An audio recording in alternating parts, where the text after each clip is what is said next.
नमस्कार, स्वागत है आपका जी बिजनेस में। मैं हूं दीपक डोभाल और आप देख रहे हैं आपकी खबर आपका फायदा।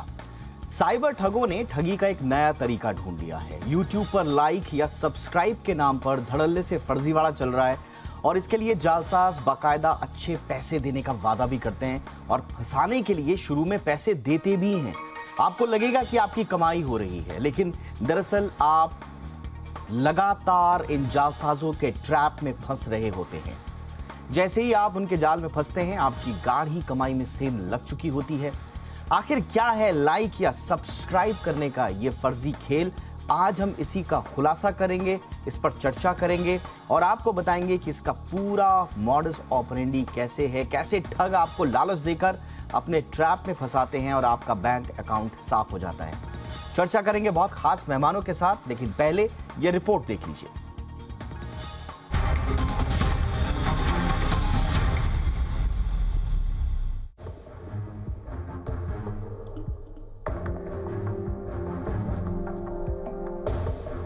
आपके पास अगर YouTube या Facebook के कंटेंट को लाइक या सब्सक्राइब करने के लिए पैसे देने का ऑफर आता है तो सावधान हो जाइए।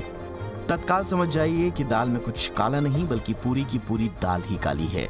YouTube और Facebook पर लाइक और सब्सक्राइब करने का ये फर्जीवाड़ा आजकल पूरे देश में धड़ल्ले से चल रहा है। मुंबई, जमशेदपुर, लखनऊ जैसे शहरों में पढ़े लिखे लोग इसी तरह की ठगी का शिकार हो गए।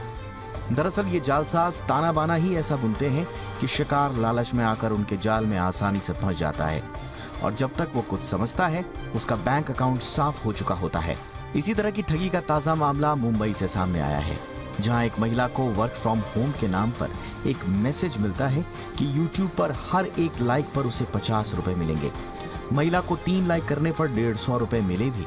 महिला का जैसे ही विश्वास बढ़ा, उसके पास फोन आता है कि उसका काम और बढ़ सकता है। इसके लिए उसे कुछ पैसे जमा करके मेंबरशिप लेनी होगी। महिला ने ये पैसे जमा भी कर दिए। इसके बाद ठगों पर महिला का भरोसा बढ़ता गया और जैसे ही महिला का भरोसा परवान चढ़ा, जालसाजों ने उसके खाते से 10 लाख रुपए की रकम उड़ा डाली। ठगी के दूसरे तरह के मामले की अगर बात करें तो इसमें भी लाइक और सब्सक्राइब करने के नाम पर कैशबैक का ऑफर दिया जाता है। जालसाज सोशल मीडिया यूजर्स को एक निश्चित रकम जमा करने के लिए कहते हैं और उस पर 30% की कमाई होने का दावा करते हैं। इसके लिए यूजर्स को टेलीग्राम से जुड़ना होता है। एक ऐसे ही मामले में ठगी के शिकार शख्स से 1000 रुपए जमा करवाए गए। बदले में उसके खाते में 1300 रुपए आ गए। भरोसा बढ़ा तो शख्स ने और पैसे जमा किए और उस रकम पर भी 30% बढ़कर मिले। जब तक ठगी के शिकार शख्स को खुद के ठगे जाने की बात पता चलती, तब तक वो अपने 27.5 लाख रुपए गंवा चुका था। कुछ जालसाज लाइक और सब्सक्राइब करने के लिए क्रिप्टो देने का लालच देते हैं, तो कुछ पीड़ितों को ठगों की कमाई को प्रदर्शित करने के लिए एक लिंक पर जाने के लिए कहा जाता है, ताकि दूसरे लोग भी उनकी कमाई से प्रभावित नेटवर्क से जुड़ सकें। जैसे ही यूजर्स ठग के जाल में फंसते हैं, उनका बैंक खाता साफ हो जाता है। इस तरह के मामलों में पुलिस ने जांच में पाया कि कई वेबसाइट्स, व्हाट्सएप ग्रुप्स, टेलीग्राम जैसे प्लेटफॉर्म्स पर कई ग्रुप्स इस तरह के काम में लगे हुए हैं। कुछ का तो सीधा कनेक्शन चीन से पाया गया है, जिनके सर्वर चीन से मिले हुए हैं। फिलहाल तो आपको इस तरह की नई ठगी से बचने की जरूरत है। समझ लें कि पैसा कमाने का कोई आसान या शॉर्टकट तरीका नहीं होता, इसलिए ऐसे मैसेजेस को इग्नोर करें। अपनी निजी जानकारी किसी से साझा ना करें। लालच के चक्कर में ऐसे किसी लिंक पर न जाएं जहां पैसे कमाने के लिए लाइक और सब्सक्राइब करने का ऑफर हो। ये कुछ ऐसे टिप्स हैं जो आपको इन फर्जी लाइक्स या सब्सक्राइब वाली ठगी से बचाने का काम कर सकते हैं। जालसाज आपको ठगने के लिए रोज नया जाल बिछाएंगे, लेकिन एक बात साफ है कि कहीं पर भी आसान कमाई नहीं है। कोई भी आपको फ्री में पैसे नहीं देगा, इसलिए लोभ और लालच में ना पड़े और सतर्क रहें। एकता सूरी, जी मीडिया, मुंबई। बहुत खास मेहमान इस वक्त हमारे साथ जुड़ चुके हैं। संजय शिंत्रे साहब हमारे साथ हैं, एसपी हैं साइबर क्राइम के। इस पूरे ऑपरेशन से जुड़े रहे हैं। बहुत बहुत स्वागत है संजय जी आपका हमारे शो पर। हमारे साथ हैं विराग गुप्ता जी, जाने माने साइबर लॉ एक्सपर्ट हैं। विराग जी बहुत बहुत स्वागत है आपका।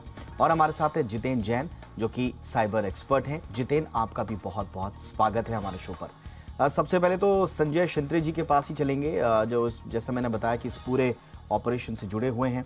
सर बताइए, इस फर्जीवाड़े का जब आप लोगों ने खुलासा किया तो क्या समझ में आया? ये लाइक और सब्सक्राइब के नाम पर जो ठगी चल रही है, मॉडस ऑपरेंडी क्या है सर इसकी? ये कोई नया ट्रेंड है ऐसा नहीं है। बहुत सारे आम जनता की और आम जनता में रहने वाले जो लोगों की चाहत ये रहती है कि घर बैठे बैठे ऐसे कोई उनको काम मिले कि जैसे कि उनको पैसा मिले। ये साइबर क्रिमिनल जो है ये सोशल मीडिया का बहुत सारा ध्यान रखते हैं, उसका स्टडी करते हैं, लोगों की मानसिकता क्या है उसका भी वो स्टडी करते हैं। उसके बाद हर एक टाइम अलग अलग तरीके के वो साइबर क्राइम करने के तरीके ढूंढते हैं। उसमें से एक ये तरीका है कि जैसे कि यूट्यूब चैनल है या फेसबुक का कोई पेज है या कोई इंस्टाग्राम का कोई पेज है और कोई है जिसमें वीडियो, फोटोज़ या कोई एक्टिविटी अपलोड की जाती है, उसको लाइक करने के लिए कि जैसे कि किसी को लाइक असल में किसी को वो जो वीडियोज़ है, जो फ़ोटोज़ है या कोई पेजेस है जो उसको किसी को अच्छी लगी या कंटेंट उसका अच्छा लगा तो लाइक करते हैं, ये आम तरीका है। लेकिन ये साइबर क्रिमिनल्स ने ये तरीका और वो जैसे जैसे चलाने वाले या फेसबुक वाले जो भी है उनको कोई पैसा मिलता है। इंटरनेशनल कम्युनिटी या जो भी यूट्यूब के जो भी ये है यूट्यूब से उनको पैसा मिलता है। ये मानसिकता लोगों में जब आती है कि जब घर बैठे बैठे अपने को पैसा मिलेगा तो ये साइबर क्रिमिनल्स उनको वही उस टाइप का प्रोडक्ट सामने रखते हैं कि उसमें ये यूट्यूब जो है उसको लाइक करेगा तो आपको पैसा मिलेगा। शुरू में ये पैसे कोई जो विक्टिम है उसके अकाउंट में चले जाते हैं, तो बाद में उसको भरोसा हो जाता है। भरोसा होने के बाद ये अकाउंट जो है उसका लिंक करवा लिया जाता है। जैसे कि कल्प्रिट और विक्टिम का अकाउंट एक बार लिंक हो गया तो उसके विक्टिम के अकाउंट में जितने भी पैसे हैं, जितने भी वो चाहे, जो भी अपर लिमिट है, अपर लिमिट तक ये कल्प्रिट विक्टिम के अकाउंट से पैसा निकालते हैं। ठीक है, तो ये है मॉडस ऑपरेंडी। लेकिन विराग जी, अक्सर हम आपसे कानूनी पेचीदगियों के बारे में समझने की कोशिश करते हैं कि इस तरह में कानूनी प्रावधान क्या है, लेकिन आज मैं थोड़ा सा आपसे अलग सवाल पूछ रहा हूँ।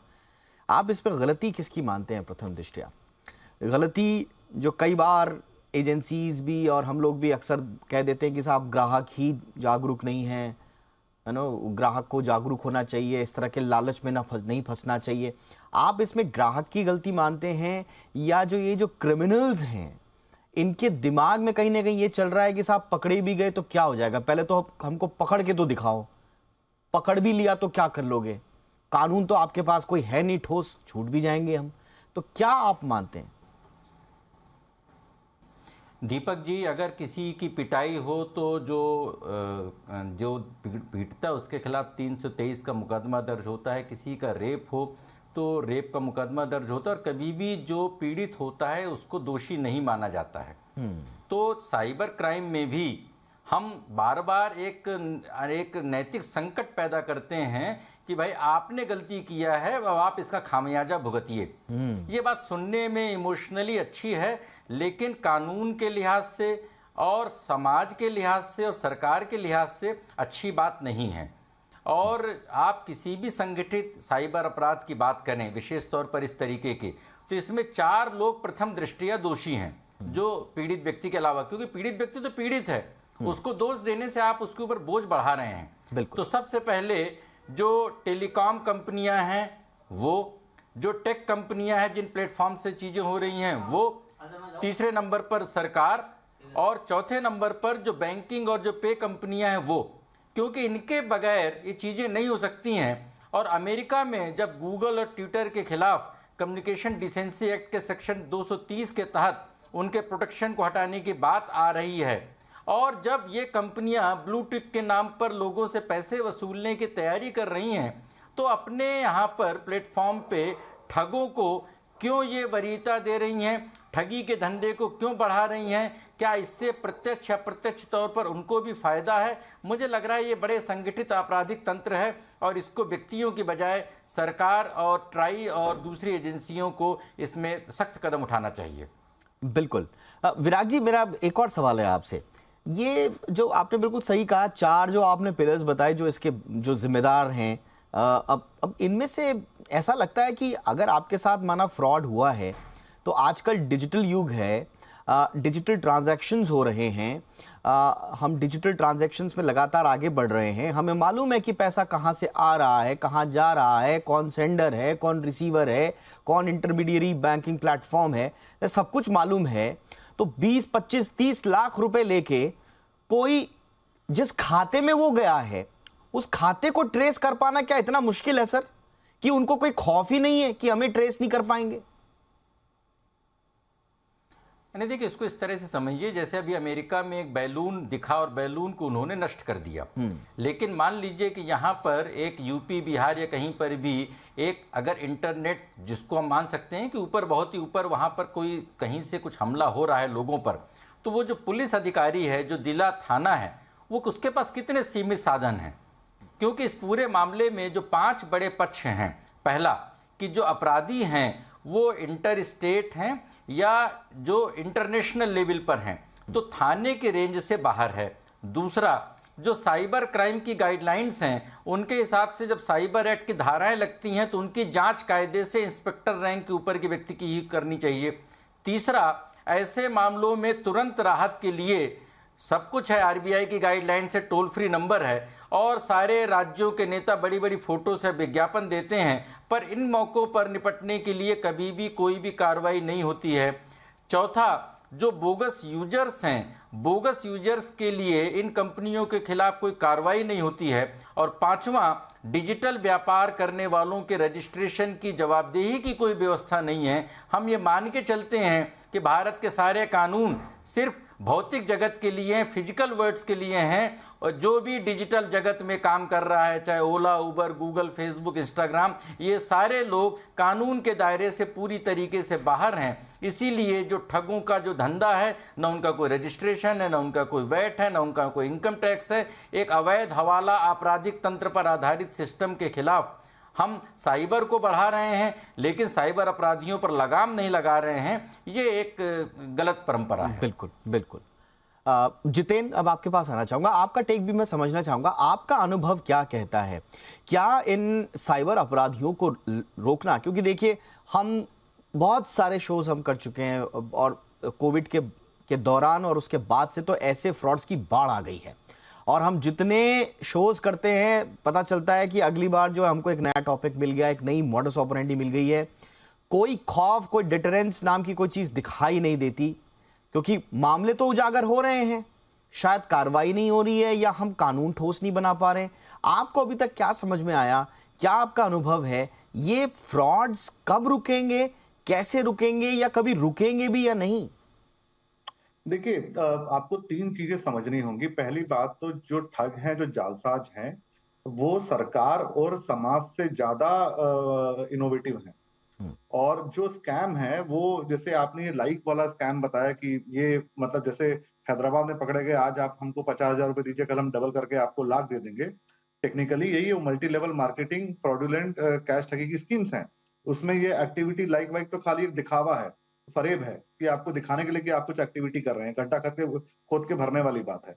तो ये अब इसमें सबसे बड़ी समस्या क्या है, जो मेरे मित्र विराग जी बता रहे थे, जो 4 स्तंभ हैं, जो जिम्मेदार हैं, चाहे उन्होंने सरकार को कहा, सोशल मीडिया कंपनियों को कहा, बैंक को कहा, पेमेंट गेटवे को कहा, मुझे लगता है 5वां उससे भी सबसे ज्यादा जो बड़ा तंत्र है वो जिम्मेदार है, वो है हमारा बटा हुआ समाज और लॉबीज।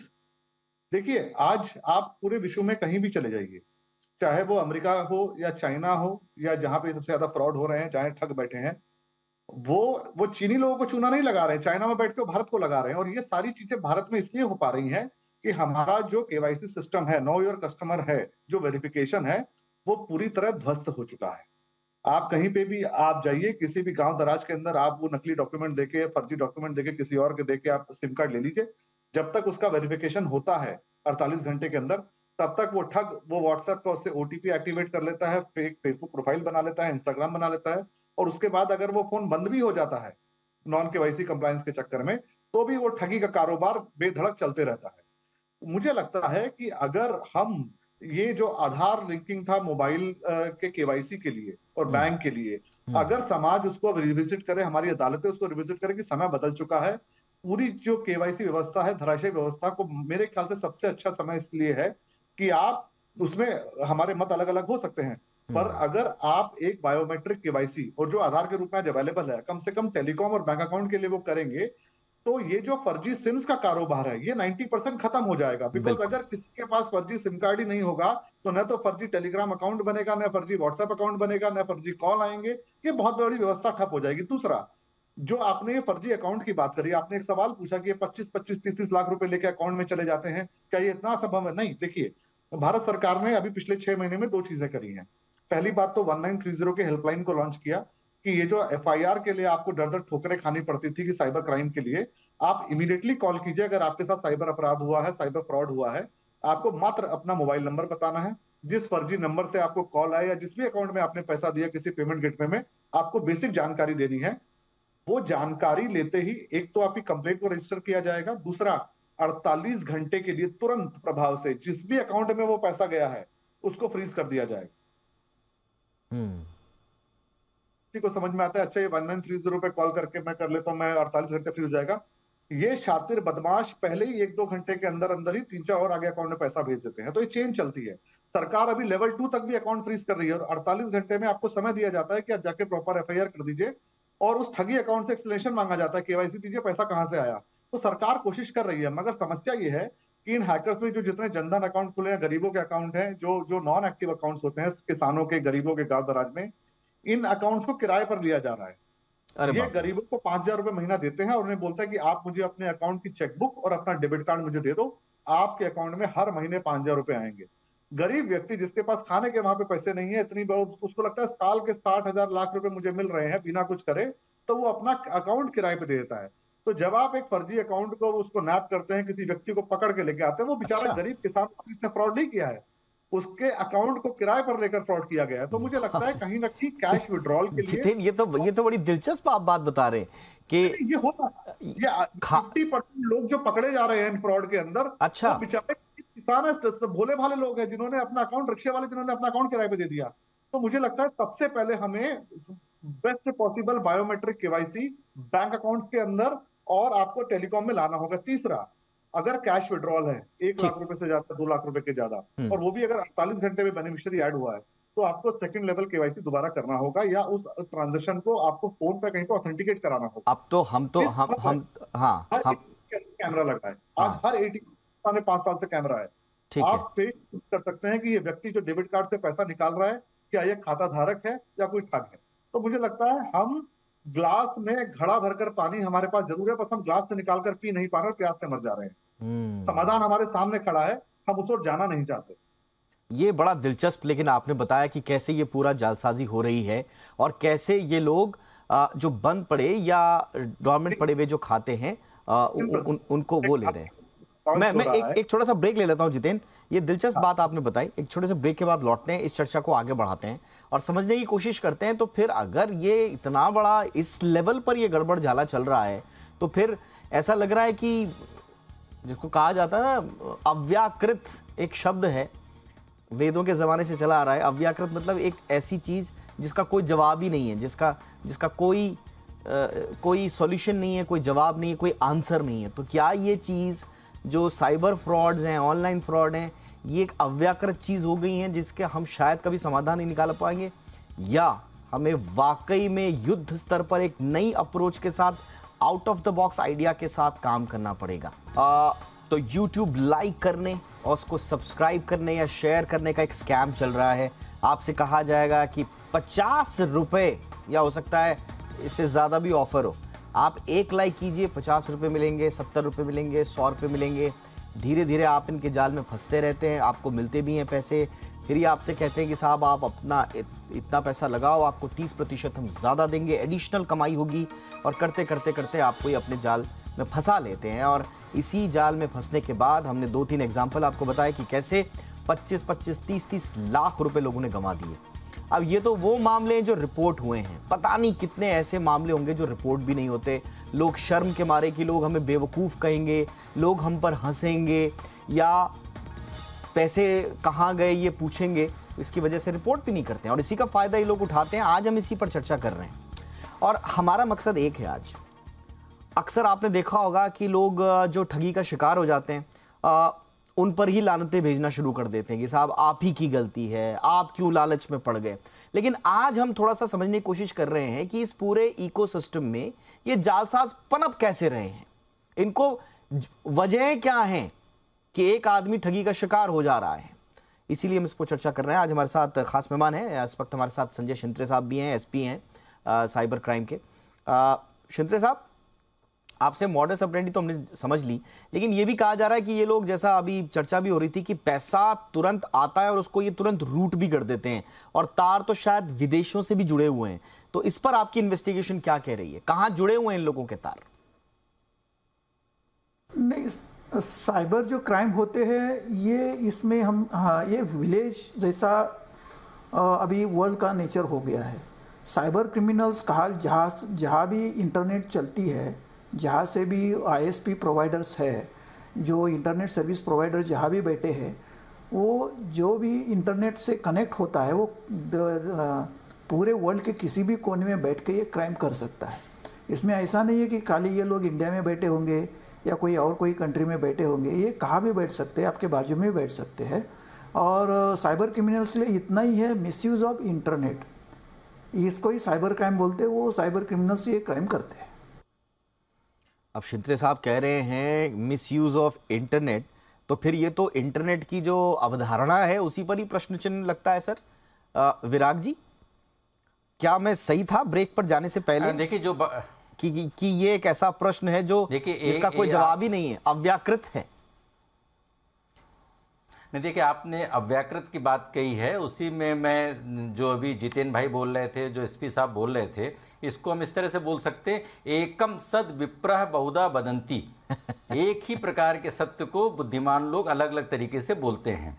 तो जो एसपी साहब बोल रहे हैं, जो जितेन साहब बोल रहे हैं, मैं उसमें थोड़ा व्यवहारिक उसके 4 पहलुओं पर बात करता हूं। उन्होंने पहली बात 1039 हेल्पलाइन की बात बोली, बहुत ही अच्छी बात है, बहुत ही बढ़िया हेल्पलाइन है। मेरे पास ऐसे बहुत सारे लेकिन मामले आ रहे हैं जहां पर शिकायत करने के बाद, क्योंकि वो शिकायत लोकल थाने में आ जाती है और लोकल थाने वाले सबसे पहले विक्टिम को बुलाते हैं, उसी के साथ ही पूरी उसकी छीछा लेतर करते हैं, और कई बार उसी के मामले को प्रेस में दे करके उसको जलील करते हैं। और कई राउंड के बाद आदमी उससे थक हार करके भूल जाता है।